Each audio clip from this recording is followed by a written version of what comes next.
Prosseguindo no estudo do Apocalipse, versículo por versículo, capítulo 14, versículo 18, ponto 1, que diz: saiu outro anjo do altar. É o sexto anjo nessa sequência de anjos que o capítulo 14 está apresentando, né? Ele diz: e saiu do altar outro anjo que tinha poder sobre o fogo, e clamou com grande voz ao que tinha a foice aguda, dizendo: lança a tua foice aguda e vindima os cachos da vinha da terra, porque já as suas uvas estão maduras. Ou seja, agora, esse anjo que sai do altar, ele não está falando mais a Jesus, que estava sentado na nuvem e realizou a colheita do trigo. Ele fala para um quinto anjo, que apareceu tendo também uma foice para realizar a colheita da uva, a vindima. Bom, o comentário diz, né, esse sexto anjo, né, e é também a sexta vez que o Apocalipse fala no altar. Esse sexto anjo saiu do altar. Que altar é esse? Nas outras 5 aparições, se tratava do altar do incenso. Na preparação para o toque das 7 trombetas, um anjo tomou fogo do altar e o lançou na terra.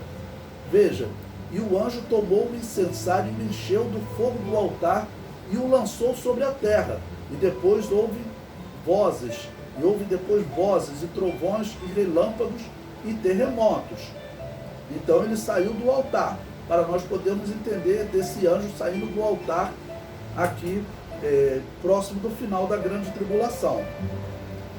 Agora aparece um anjo com poder sobre o fogo, que sai do altar do incenso e anuncia que as uvas estão maduras.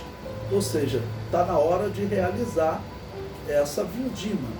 E repetindo, a vindima ela está ligada à batalha do Armagedon, ao fim da grande tribulação. O comentário prossegue: certamente é uma resposta à oração das almas dos santos que clamavam para que Deus desse fim ao reino do anticristo.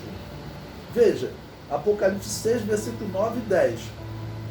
E havendo aberto o quinto selo, vi debaixo do altar, que é o altar do incenso, eu interpretei para vocês, né? Volta lá no vídeo. Vi debaixo do altar as almas dos que foram mortos por amor da palavra de Deus e por amor do testemunho que deram. Falei para vocês que tudo indica que esses aqui são cristãos que não foram arrebatados, ficaram na grande tribulação e tentaram reavivar a sua fé, né? E clamavam com grande voz, dizendo: até quando, ó verdadeiro e santo dominador, não julgas e vingas o nosso sangue dos que habitam sobre a terra? Ou seja, até quando, né, vai permitir esse reino corrupto do anticristo que tirou a nossa vida, que, né, do que eles viram aqui na terra, perseguindo Israel, enganando as nações? Então, nesse momento, é uma resposta àquela oração deles, porque essas almas são mártires, eles estão orando embaixo do altar. Eles ainda não receberam o corpo incorruptível, ainda não foram arrebatados, estão aguardando a ressurreição. O comentário prossegue: o altar do incenso estava localizado na porta que antecedia a parte mais interna do templo, o Santo dos Santos, onde estava a Arca do Concerto e o propiciatório, né? Então, lembrando, aonde estava o altar do incenso? O tabernáculo, o templo, ele tinha uma primeira área que era chamada de pátio ou átrio, onde estavam o altar dos holocaustos e a pia. Essa era a parte que todo o povo tinha acesso. A segunda parte do templo era o lugar santo, onde tinha o castiçal, a mesa dos pães da proposição e o altar do incenso, antes do segundo véu. Ok? Então, significa que essas almas estavam ali na entrada do Santo dos Santos, okay? Debaixo desse altar do incenso, orando. O comentário prossegue: o fim da grande tribulação se aproxima também a hora que o Messias entrará no Santo dos Santos para sentar-se no lugar que lhe está preparado.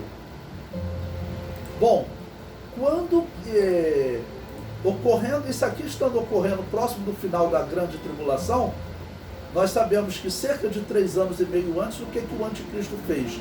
Ele assentou-se no templo de Deus querendo parecer Deus, ou seja, qual o significado de assentar-se no templo de Deus? Ele foi tentar entrar no Santo dos Santos, o local da habitação de Deus, onde o Messias vai assentar-se, né, para julgar, para perdoar os pecados de Israel. Então o anticristo tentou assentar-se lá.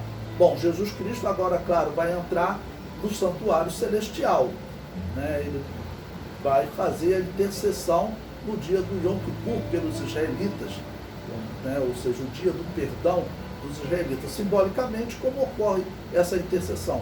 Era entrar no Santo dos Santos. Então, Jesus vai entrar no Santo dos Santos. O comentário prossegue. A colheita da uva fala de um juízo sobre os ímpios. As uvas estarem maduras representa que a maldade da humanidade alcançou um estado tão deplorável que chegou a hora deles serem vindimados e pisados. A maldade da humanidade consiste em adotar o projeto do dragão e do anticristo, que é destruir o povo de Israel. Durante a grande tribulação, Israel será o único a manter a fé no Deus da Bíblia, e as nações estarão determinadas a levar adiante o projeto do anticristo de acabar com a fé no Deus da Bíblia. Ou seja, as nações estão apoiando o que a profecia bíblica fala do anticristo. É isso. Ele vai tentar acabar com a fé do Deus da Bíblia. Hoje nós já sabemos muitas doutrinas que estão no nosso meio, que o projeto delas nós sabemos qual é acabar com a fé no Deus da Bíblia. Por exemplo, as igrejas reformadas, essas igrejas, como a primeira igreja batista lá de Niterói, controlada pela maçonaria, e as outras também, você pode ver o padrão de ensino nelas, qual é? O padrão é o seguinte: a Bíblia, ela foi escrita cerca de 600 anos antes de Cristo, e ela foi uma coletânea de lendas pagãs que um grupo de cananeus copiou e inventou a Bíblia. Davi não existiu, Moisés não existiu, o Êxodo não aconteceu, Abraão, tudo aquilo ali foram, eles pegaram de histórias pagãs. Se isso fosse verdade, isso acabava totalmente com a fé da Bíblia. Ou seja, o que os reformados pregam é uma doutrina que acaba com a fé na Bíblia. Porque Jesus, por exemplo, ele não tem direito a trono nenhum, porque o trono de Davi nem existiu. Israel, para eles, exatamente por acreditar que a Bíblia foi produzida nessa época, Israel se trata de uma invenção, que na verdade aquela história de um povo que Deus livrou do Egito, nada daquilo ali é verdade. E isso é ensinado como padrão entre os reformados. Isso faz parte do liberalismo teológico. Essa doutrina, eu sempre falo, o anticristo vai bater palma para ela, porque com isso morre o monoteísmo. Porque se Moisés não existiu, aquela pregação, ouve ao Israel, né, Yahvé, nosso Elohim, é um. Ou seja, essa mensagem do monoteísmo, ela foi inventada, a lei foi inventada, Abraão foi inventado como aquele homem que trabalhou para manter a fé no único Deus verdadeiro. Tudo aquilo ali seria inventado. Os reformados pregam isso como padrão nas universidades dele. O pensamento das igrejas reformadas, eles defendem isso. Isso não é doutrina de quem realmente é cristão. Ou seja, essa doutrina é a doutrina do anticristo. Não existe dúvida que o anticristo vai bater palma para essa doutrina. Porque tudo que ele vai querer, que é desacreditar o Deus da Bíblia, essa doutrina que eu acabei de falar para vocês, que é pregada como padrão nas igrejas reformadas. Hoje a igreja católica, há 300 anos atrás, ela não aceitaria isso de jeito nenhum. Hoje a igreja católica oficialmente já prega isso. Esse Papa já deu sinais, esse Papa já falou que Adão e Eva, na verdade, não existiram, que aquela ali é uma obra de ficção. De onde ele tirou isso? É da doutrina das igrejas reformadas, do liberalismo teológico. Porque se Davi não existiu, Moisés não existiu, Abraão, Noé, Adão e Eva também não existiu. Ele falou isso. Né? Ou seja, está tudo sendo preparado, né, para o caminho do anticristo dizer, olha, vocês sabem que já está provado, sendo que não está provado, mas para eles está provado. Já está provado que a história do monoteísmo, daquela lei, tudo aquilo foi história inventada.